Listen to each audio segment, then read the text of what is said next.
The NFL promised to crack down on the tush push, but have they really? So, after the Eagles beat the Rams on an exciting 33-26 victory, there were a lot of people complaining about a certain call not being made during the game. Jalen Hurts had 8 runs, and 4 of them were tush pushes. According to you, Doug, you wrote a piece called "The NFL Crackdown on the Tush Push False Start," but not against the Eagles on athlonsports.com. First, could you just take us through how we got here and then talk about what you noticed in Sunday's game this week? Well, I mean, obviously the Eagles used it to great effect in the 2024 season, which ended with their second Super Bowl championship. So in the offseason, 31 other teams who can't run the tush push because it's a very, it's not this easy little rugby play that anyone can do in their backyard. There's a lot to it. It's a very complicated thing that Jeff Stoutland, their brilliant O-line coach and run game coordinator, really put together years ago, and they're just better at it than anyone else. And it's an automatic in short yardage situations, converting first downs, the red zone, fairly important things.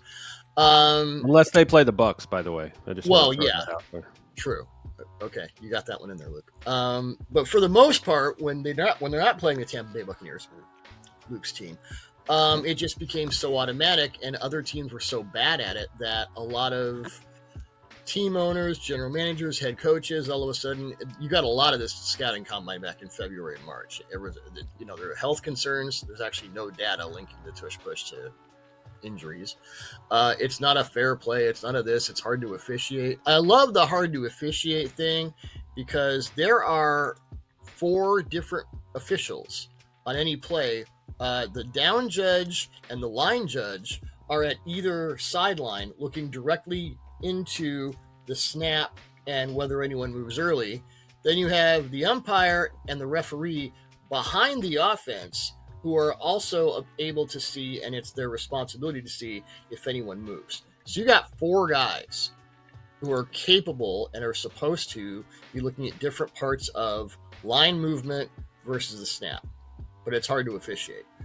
It wasn't hard to officiate, and we'll get into this next, I'm sure, when former Eagles offensive coordinator Kellen Moore's Saints took the field, got waxed by the Seahawks, and actually did get penalized for a false start and a tush push. There were 2 of the 4 tush pushes in the Eagles Rams game that were false starts by right guard Tyler Steen, and neither of them were called. Now, my theory here is those were uncalled. NFL saw that at Officiating Central, 345 Park Avenue, and sent out a terse statement to the afternoon officials. Guys, you got to call this. And Kellen Moore he bore the brunt of that. That's my theory. I have no insider knowledge of that.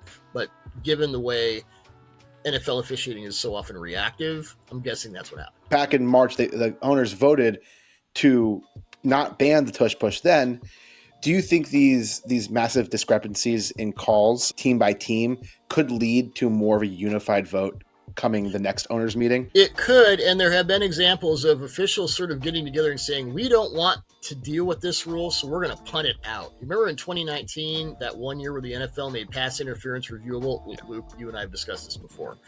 And every review was like, yeah, the call on the field's good. They were watching, I don't know what, Grey's Anatomy at the time, instead of reviewing the plays.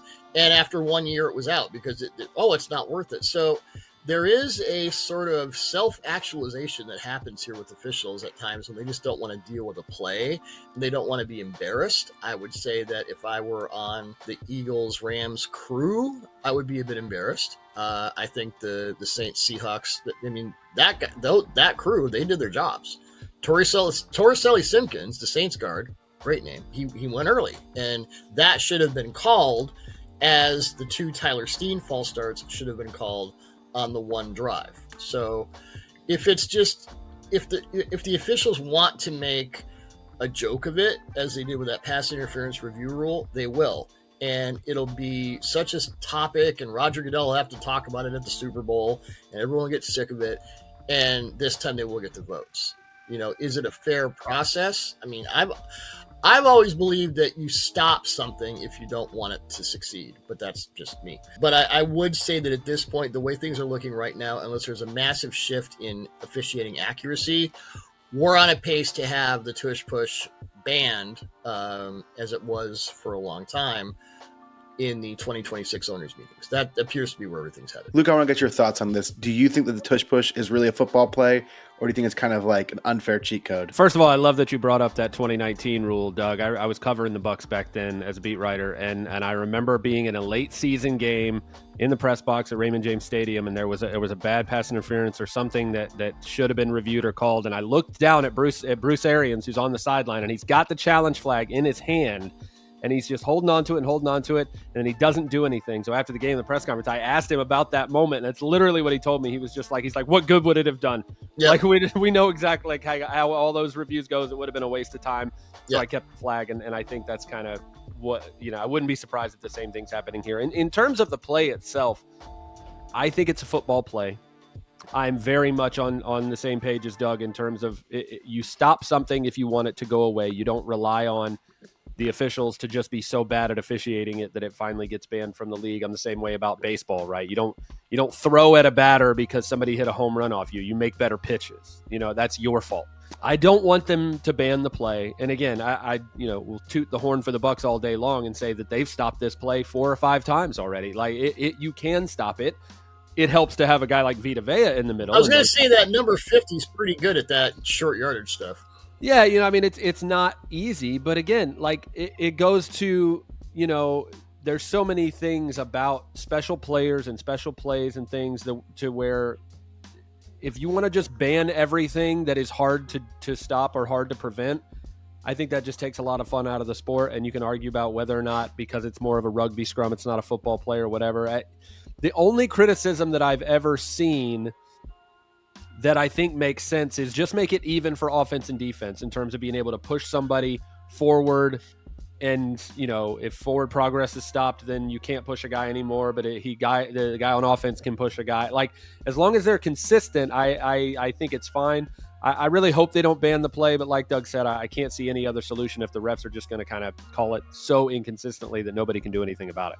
Well, it is skill-based and it is scheme-based. Remember, Matt LaFleur of the Packers, head coach of the Packers, had all these things to say about it. So I went back and looked at the few times Jordan Love tried to run a tush push in the 2024 season, and it was a mess.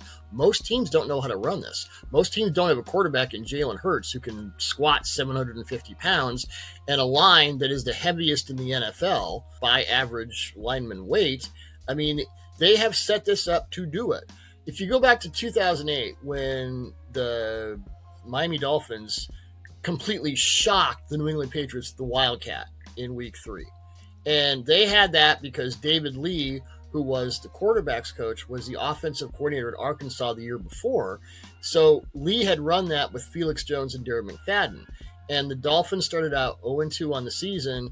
They're going to play the Patriots. This is the Patriots, not this is after the nearly undefeated season, and Tom Brady's out, but they're still really good. And David Lee went to the head coach and said, look, I got this thing we used to do. I think it might work, and it did. I think the Dolphins had 5 touchdowns between Ronnie Brown and Rick Williams on that play. So if you bring something in that other teams can't do, I say full marks to you for doing it. So what do you think? Do you think the tush push gets banned? Do you think it should be officiated more fairly? Let us know in the comments.